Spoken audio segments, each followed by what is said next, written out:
이 시간은 말씀 사도 바울의 사역에 대해서 잠시 교제하고요. 다음 이제 순서 나가면 될 것 같아요. 제가 오늘 청년부 카톡 단톡방에 올려드리긴 했는데 거기 보셨는지 모르겠어요. 사도 바울의 회심에 대해서 동영상 한 10분짜리 하고 그다음에 선교 전도여행에 관한 내용을 요약해서 PT제를 올려드렸어요. 혹시 보셨어요? 안 보셨어요? 시간 되시면 꼭 보세요. 예. 사도행전은 전체를 다 할 수는 없고요. 저희가 이번에는 특별히 사도 바울의 생애와 사역에 관한 부분을 이제 집중해서 공부를 하려고 하고요. 이제 주교제는 이제 성경입니다. 성경을 꼭 지참하고 읽으시고 또 묵상하면 좋을 것 같고, 부교재료는 뉴라이프라고 이제 PDF 파일로 드렸을 거예요. 사도행전에 특별히 바울 사도의 생애와 사역에 관한 요약과 문제가 이렇게 돼 있어요. 그래서 그런 부분들을 여러분들이 보시고 읽고 또 문제들을 풀고 와서 교제하면 좋을 것 같아요. 그 교재는 이제 엠마오 성경학교의 자매 기관인 기관에서 BES라고 있습니다. 그래서 BES에서 편찬한 검증된 자료예요. 그래서 세계적으로 다 쓰고 있는 교재이기 때문에 믿고 활용하시면 됩니다. 오늘은요 사도 바울의 사역에 대해서 오리엔테이션이니까 동기부여 차원에서 좀 말씀을 나누려고 합니다. 여러분들이 사도행전 7장을 보시면 어떤 사건이 기록되어 있습니까? 지난번 주일에도 사도행전에 대한 말씀을 제가 나누면서 거기 보면 스테반 형제의 설교와 순교에 관한 내용들이 있죠. 그렇죠? 맞죠? 네.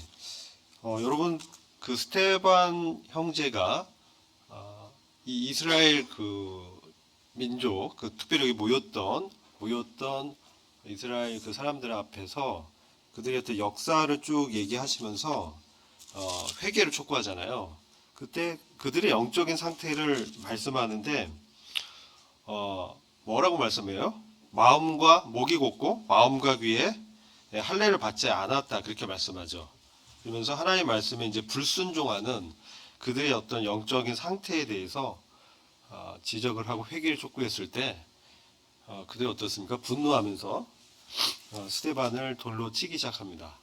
그리고 급기야 이제 스데반이 순교하게 되죠. 그러면서 순교 직전에 돌에 맞을 때 그가 본 무엇을 봤죠?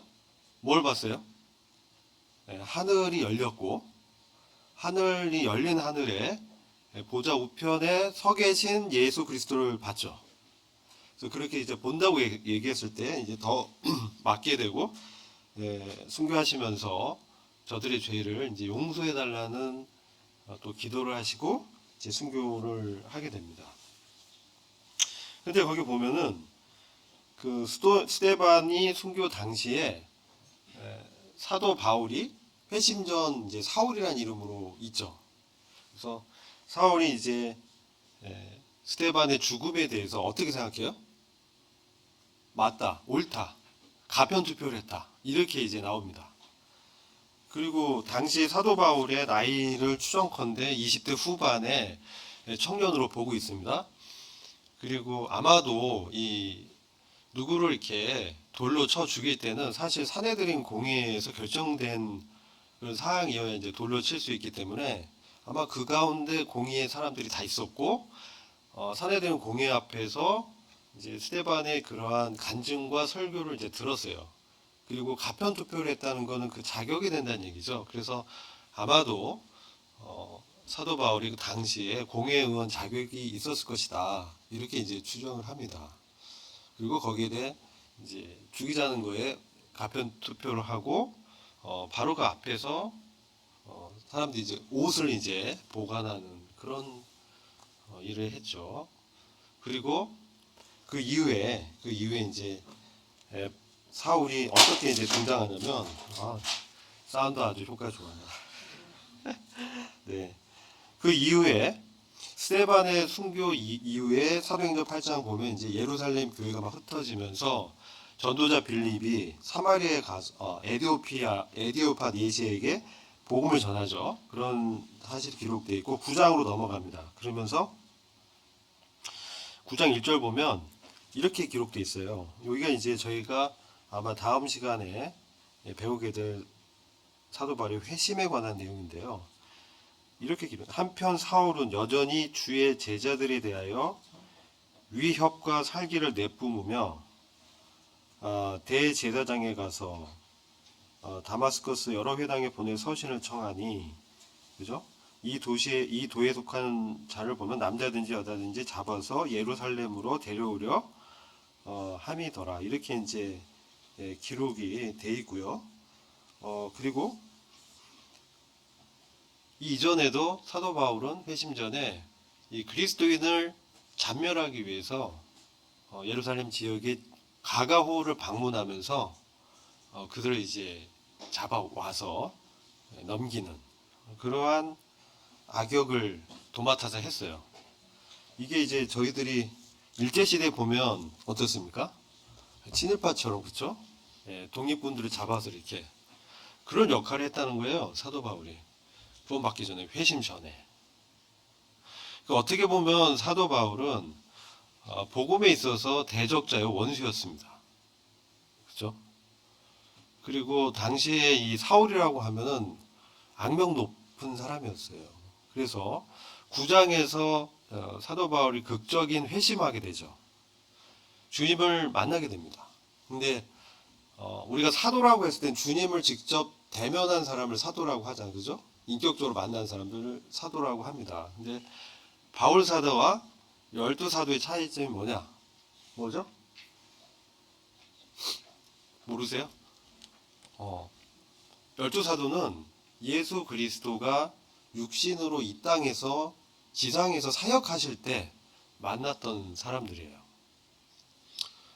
근데 바울 사도는 그리스도의 지상 사역은 그 당시 아마 바울이 예수님의 활동 당시에 공생의 사역 기간 동안에 바울이란 사람은 이제 없죠. 그러다 이제 나중에 이제 등장하죠. 등장하고 이제 9장에서 주님을 다메섹 도상에서 만나게 되는데 부활하신 그리스도를 만났어, 그죠? 예수 그리스도가 승천하고 그 다음에 성령을 보내시고 이제 교회가 이제 세워졌는데 교회가 이제 막 예루살렘에서 3,000명이 구원받고 막 세력도 얻고 하다가 스데반의 순교 이후에 교회가 흩어집니다. 그때 이제 등장하잖아요. 그러면서 부활한 그리스도를 이제 만나면서 그가 환상 가운데 빛을 이제 보게 됩니다. 빛을 보게 되면서 이제 이름 부르죠. 사울아 사울아 주여 누이시나이까. 그러니까 가시체를 뒷밟기자 하는 게 얼마나 나한테 고통이 되겠느냐. 난 너가 이제 박해하고 핍박하는 예수다. 이렇게 말씀을 하잖아요. 이 가시체라는 게 뭐냐면 이제 짐승을 앞에 내세우고 찌르는 거예요. 똑바로 가게 하려고. 장대 같은 데 끝에 이제 뭐 뾰족하게 달려 있어 가지고 소가 이제 앞에 밭을 가러 갈 때 이렇게 찔러 가지고 똑바로 가지 않을 때 찔르는 그러한 도구였는데 그걸 뒷발길질하면 이제 찔리는 거예요. 아프고. 그것은 하나님의 나라가 확장되고 복음이 증거되고 전파하는 그걸 이제 방해하고 있는 거죠. 그러니까 그게 얼마나 고통이 되겠냐. 그리고 너가 핍박하는 예수라고 이게 말씀을 하죠. 근데 바울이 이 예수라고 했을 때 아마 그가 굉장한 충격을 받았을 것 같아요. 왜냐하면 예수는 나사렛 이단의 괴수라고 바울이 믿었고 그가 그렇게 믿었기 때문에 그는 이제 유대교 신자였잖아요. 바리새인 중에 바리새인이고 가말리알 문파에서 학습을 했고 그리고 그가 또 베냐민 지파에서 유력한 집안의 이제 자녀였고 이런 이제 뒷 배경이 있었고 그 다음에 굉장히 열심히 있어가지고 대제사장한테 체포권도 얻어서 그리스도인들을 체포하러 가는 그러한 유력한 어떤 사람이었죠. 근데 그가 핍박했던 사람은 사실 예수는 아니었어요. 누굴 핍박했냐면 그리스도인을 이제 핍박한 거예요. 그죠? 근데 그리스도인, 예수를 믿는 제자들을 이제 핍박해요. 핍박하는데 사실 그리스도인이란 말 자체가 당시 없었기 때문에 나사렛 이단을 믿는 제자들, 이러한 사람들을 잡는데 그가 핍박한 것은 그 이단의 제자들인데 예수라고 얘기하잖아요. 여기서 그가 아마도 이 그리스도 예수님과 제자들 간의 연합의 어떤 진리를 깨달은 거죠. 그죠? 예수 그리스도께서는 자신의 제자들과 자신이 이제 동일시를 한 것이죠. 한 몸이다. 그렇기 때문에 우리의 고난과 어려움을 자기의 고난과 어려움으로 여기셨다는 거죠. 그리고 나서 이제 그가 눈이 멀고 극적으로 거기서 부활하신 그리스도를 만나면서 그가 이제 믿었던 그 유대교의 그런 율법이 다 이제 잘못됐구나. 자기가 틀렸다는 걸 깨닫게 돼요. 그가 틀렸고 예수님이 옳다. 예수님이 부활하셨고 살아나셨고 그분이 하나님의 아들이고 그 사실을 이제 직접 이제 보게 된 것이죠. 이게 12사도 차이예요. 그러고 나서 사도 바울이 이제 아나니아를 통해서 그가 이제 눈이 멀었잖아요. 눈이 멀어서 장님이 됐는데 이제 눈이 띄게 되면서 그가 하나님의 택한 그릇으로 이제 사도로 부르심을 받았다라고 이제 소개가 됩니다. 그리고 나서 바울은 어떻게 됩니까? 바울은 사람들이 여전히 안 믿었어, 그죠? 사울 시절에 그가 저질렀던 악행 때문에 오히려 이제 이 사람이 지금 뭡니까?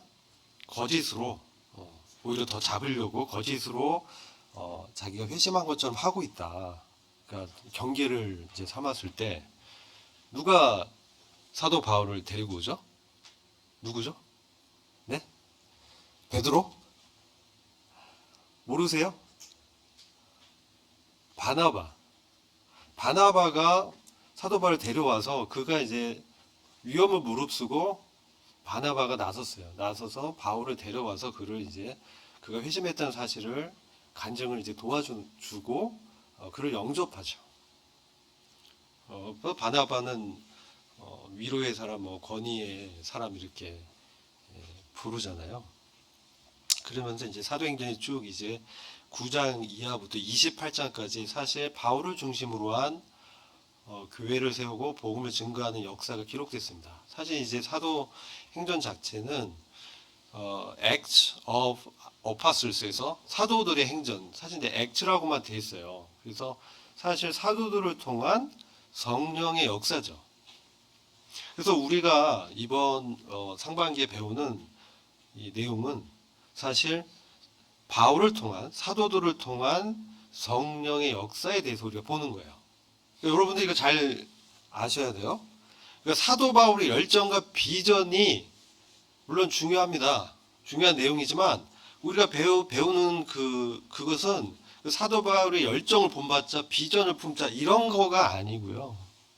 여러분들이 주목해야 될 것은 복음이 과연 무엇이고 우리가 바울을 통해서 하나님의 열심과 그분의 은혜와 역사가 어떻게 나타났는지를 관심을 둬야 돼요.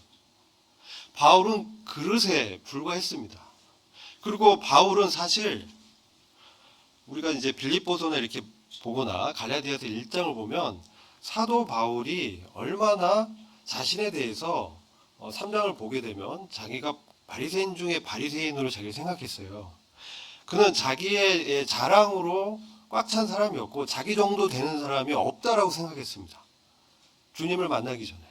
그가 열심으로는 율법을 다 지켰고요. 율법의 의로는 흠잡을 데가 없다라고 그가 얘기할 정도로 율법을 다 지켰다는 얘기예요.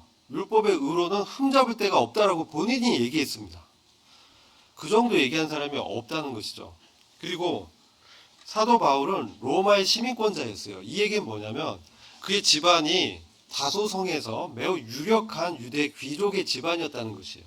그리고 그의 직업이 천막을 만드는 일이었어요. 우리가 뭐 텐트 메이커 얘기를 하는데 아마도 그의 부모 때부터 이 일을 해왔는데 로마가 군대를 일으켜서 정복전을 할 때 아마도 그의 부모나 그 할아버지 때에서 그 로마의 정복전에 사용되는 어떤 군용 텐트를 보급하지 않았을까. 그래서 그 공을 인정받아서 로마에서 그 부모와 그 부모 세대에 시민권을 부여했다. 그래서 그 당시에 로마의 그러한 통치 전략, 정복 전략에 적극적으로 기여한 이런 이민족 귀족 집에 이런 시민권을 줬다라는 역사적 기록이 있기 때문에 바울은 이제 그 선대부터 매우 유력한 귀족의 집안에 있었다.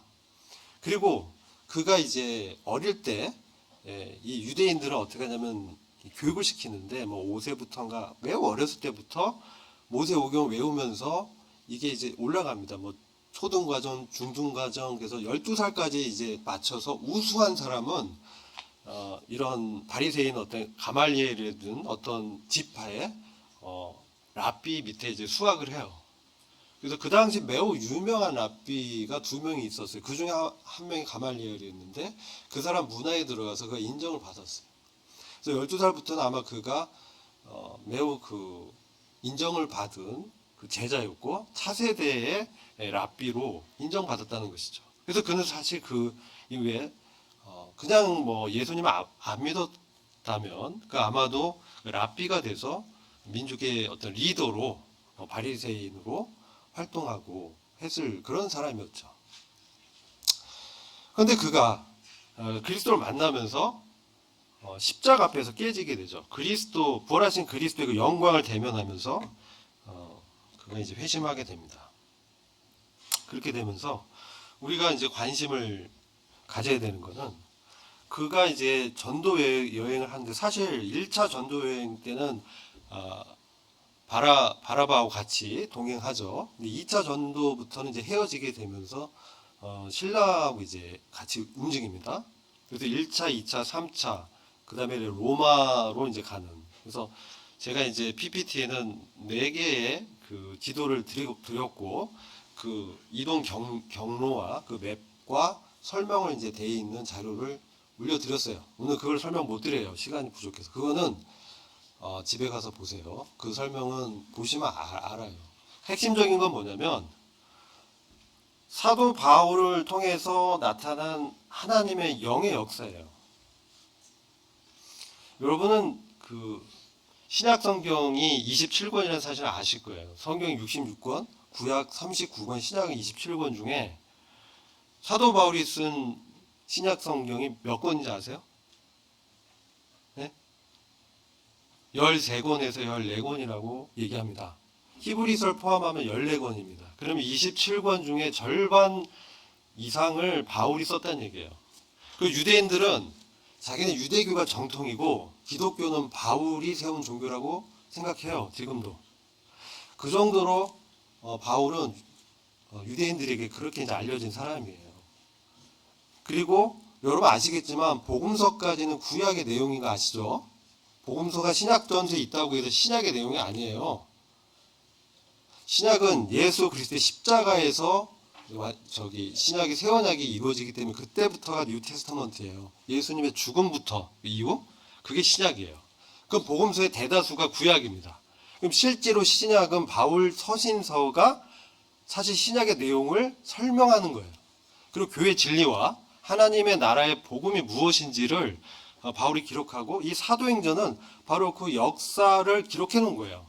그러니까 여러분들이 역사에서 바울의 열심만 보면 안 돼요.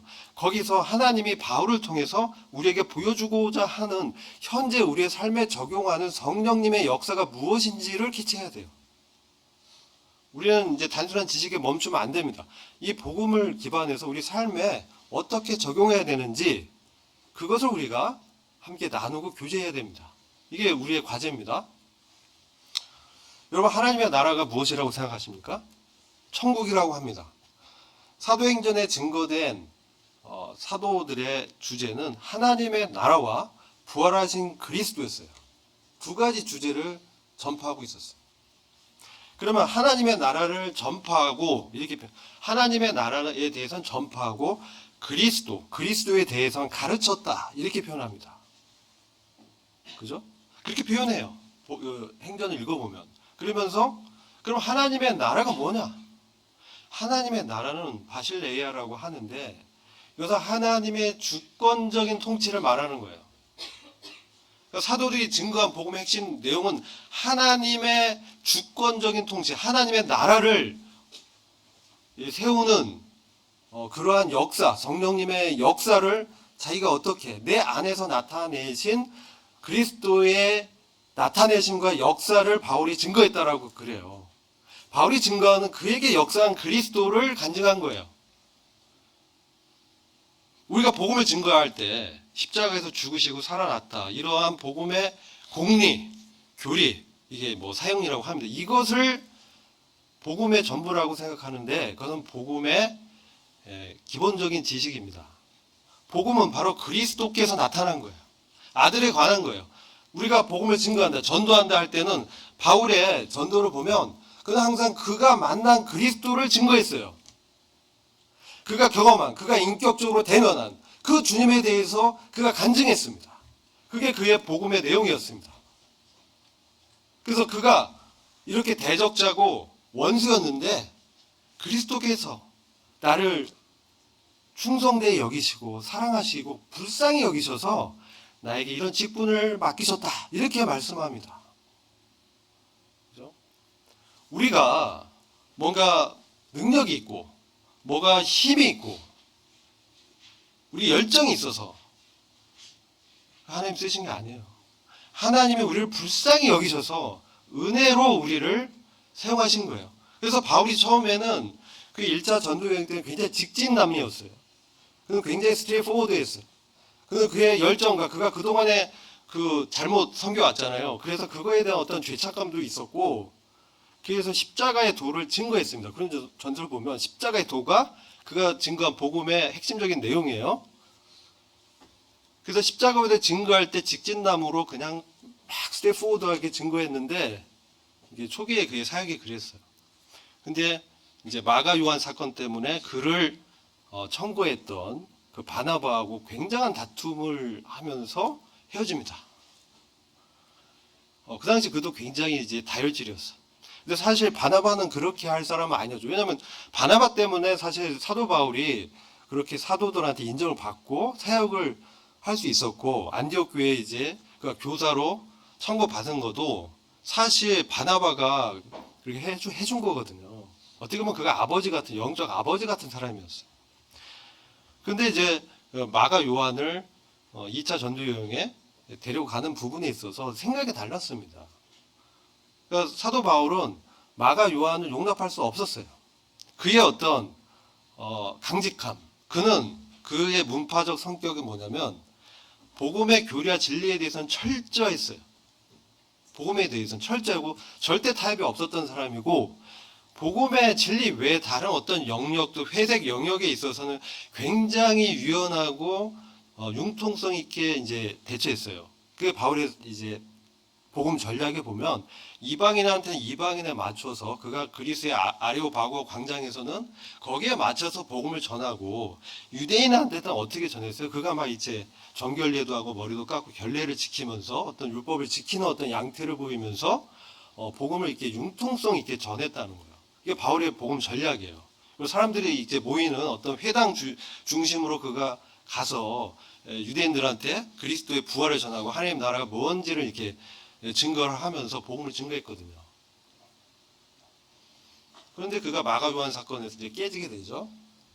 그러면서 사도행전에서는 그 이후부터는 2차 여행은 사실은 여러분들이 이 선교 전도 여행으로 보시는데, 엄밀히 얘기하면은 이 여행의 이름이 선교 M 목회 여행이에요. 그가 2차 여행 때는 그가 세웠던 복음을 증거했던 교회가 어떻게 되고 있는지를 한번 가서 돌아보려고 2차 여행을 한 거예요. 그거는 목회적 여행이에요. 그러니까 사도 바울은 복음의 전도자였을 뿐만 아니라 교회를 세우는 목회자 역할을 했어요. 그래서 이제 복음은 양대 축이 있는 거예요. 복음 전파, 하나님 나라를 전파하면서 그리스도를 가르쳐서 교회를 세우는 게 궁극적 목적이에요. 여러분, 복음은 교회에 포커스가 있습니다. 왜냐하면 그게 하나님의 나라의 핵심적인 역할을 하는 게 교회이기 때문에 그래요. 왜냐하면 교회는 태초 이전부터, 이스라엘 이전부터, 에베소서 1장에 보면 태초 이전부터 아버지와 아들과 성령께서 심중에 품었던 것이 교회였기 때문에 그래요. 그렇기 때문에 하나님의 나라의 핵심은 바로 교회입니다. 그 교회의 머리가 그리스도고 우리는 그분의 몸이요 지체요 신부라고 표현하는 것이죠. 그래서 이방인을 제물로 거룩하게 주님께 바치는 그런 것을 복음 전도라고 표현했어요. 그래서 바로 하나님 나라, 하나님의 통치와 주권적 영역을 말씀하고 있다는 거죠. 그것을 전파했습니다. 우리가 죽어서 들어가는 낙원이 아니라 우리가 지금 그리스도를 영접하면서 그분의 주권적인 영역이 우리한테 이미 임했습니다. 그게 하나님의 나라입니다. 그것을 증거한 거예요. 그의 심령 안에 역사했던 그가 영접한 바로 그 그리스도. 그리스도가 어떤 뜻이에요? 기름 부음 받은 자잖아요. 그죠? 근데 이제 예수 그리스도가 하나님의 아들로 이제 오시죠. 메시아는 예전부터 예언된 사람이었어요. 근데 신약에서는 그 메시아가 사람이 아니라 하나님의 형상의 본체이신 하나님이 직접 오신 거죠. 그게 우리의 복된 소망이 되는 거예요. 그래서 그분이 우리 안에 오셨다라는 거예요. 하나님의 생명의 본체이시다 하나님이신 그분이 아들 하나님이신 예수 그리스도가 우리 안에 성령을 통해서 오셨다. 이게 복음의 핵심 내용입니다. 그래서 우리한테 오신 바로 그 그리스도, 예수 그리스도의 와의 교제 내용을 나누는 것이 우리의 복음 전도의 핵심 내용이어야 됩니다. 우리가 복음을 증거할 때 예수 그리스도가 어떻게 해서 십자가에 이거는 이제 맞습니다. 그걸 증거를 해야 되는데 우리가 증인이라고 할 때는 그 사실의 증인이 아니에요. 우리가 봤습니까? 우리가 십자가를 봤어요? 못 봤죠. 2000년 전에 일어났던 그 사건이에요. 우리는 보지 못했지만 그 그리스도가 우리 안에 살아서 계시잖아요. 우리가 매번 만나잖아요. 우리가 매일 그분과 교제하잖아요. 살아서 역사하시잖아요. 그분을 증거하는 겁니다. 그게 복음의 핵심입니다. 나는 예수를, 내가 만난 예수, 내 안에 나 같은 죄인을 용납하신 그 은혜롭고 사랑스럽고 긍휼을 풍성하신 그 예수 그리스도가 나의 주요 왕이요 통치자다. 이게 하나님 나라를 전파한 거예요. 그것을 증거하는 겁니다. 우리가 사도행전에 사도 바울의 이 생애와 사역을 보면서 바로 그 점을. 근데 이제 1차 여행에서 그가 직진함을 스트레포드하게 하다가 바나바하고 이렇게 깨지면서 2차, 3차 하면서 그가 어떻게 됐습니까? 그가 자기 한계를 봤죠. 그가 그렇게 하려고 했는데 그를 그렇게 권면해주고 인도했던 바나바가 깨지고, 그죠? 그리고 엄청난 고난을 통해서 엄청난 어려움을 이제 만나게 됩니다. 그래서 그의 이제 서신을 보면 40대에서 이제 하나편 39대의 채찍질을 5번 맞았잖아요. 그죠?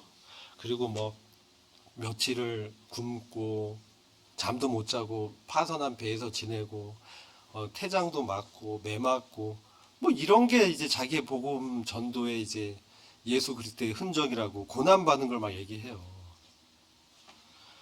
어려운 얘기죠. 여러분 이제 신앙생활을 어떻게 생각하십니까? 그 당시 이제 사도 바울이 그러한 고난 가운데서 그의 일생을 목숨을 걸어서 복음을 증거했어요. 하나님 은혜의 복음을 증거하는데 자기 목숨을 아끼지 않았다. 이렇게 하면서 예루살렘으로 이제 들어가잖아요. 근데 예루살렘에 들어간다는 거는 이제 그게 3차 여행 마치고 이제 예루살렘 이렇게 들어가면서 잡혀서 로마로 죄인의 신분으로 가게 되잖아요. 그러면서 그가 거기서 4년, 5년 이렇게 감옥 생활합니다. 구류 생활, 감금 생활합니다. 그때 정말 그가 감옥에 있으면서 어떻습니까? 그리스도의 깊은 진리를 더 깊이 깨닫게 되고 그가 거기서 옥중서신이라는 정말 보화 같은 교회 진리를 담고 있는 서신서를 쓰게 돼요. 그러니까 그의 복음 전도 여행에 가면 그 지역에서 항상 복음 증거하고 교회가 세워지면 그 교회에 대한 서신서를 써서 다시 보내고. 이게 뭐예요? 복음을 증거하고 돌보고 그래서 교회에 대한 관심. 그래서 우리가 그러한 것을 이제 우리가 보면서 하나님의 은혜가 얼마나 놀라운가.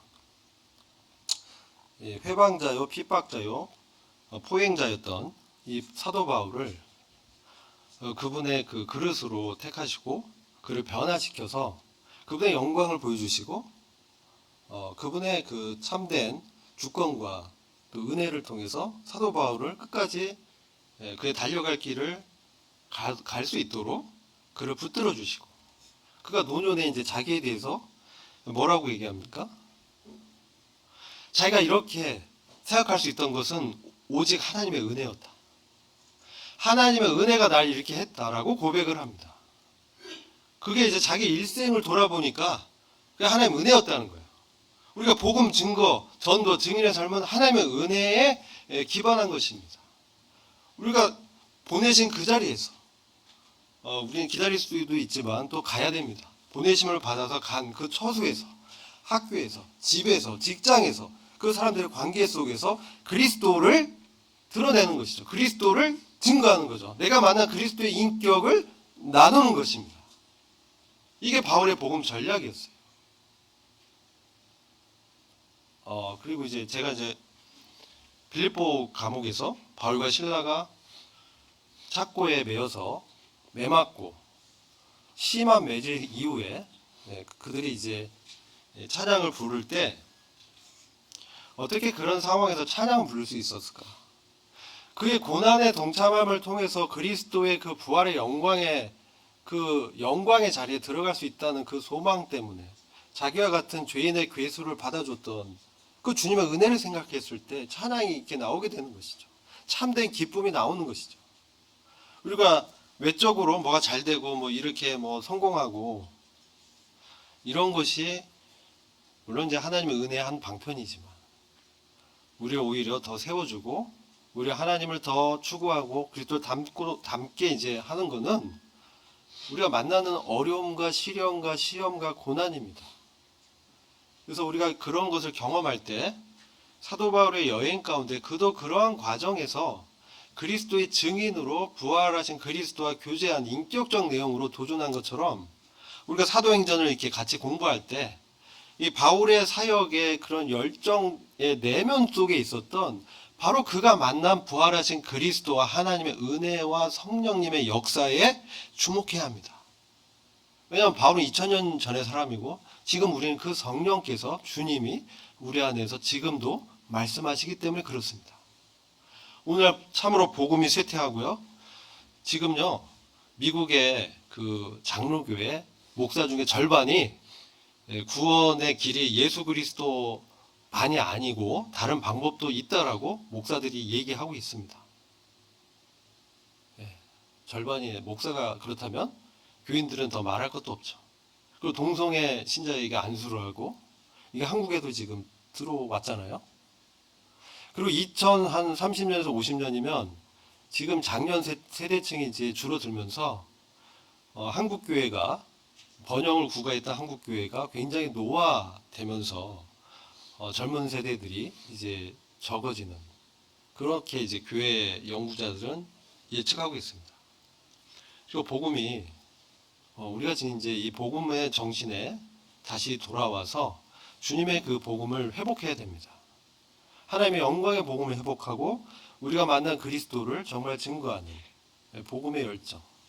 바로 우리와 같은 죄인을 용서하시고 사랑하시고 세워주시는 그 주님을 인해서 그 주님의 힘으로 저와 여러분들이 주님의 복음을 증거하는 복음에 합당한 삶을 하는 저와 여러분이 되기를 기도합니다. 기도하고 우리는 대신을 마치겠습니다. 아버지 하나님 감사합니다.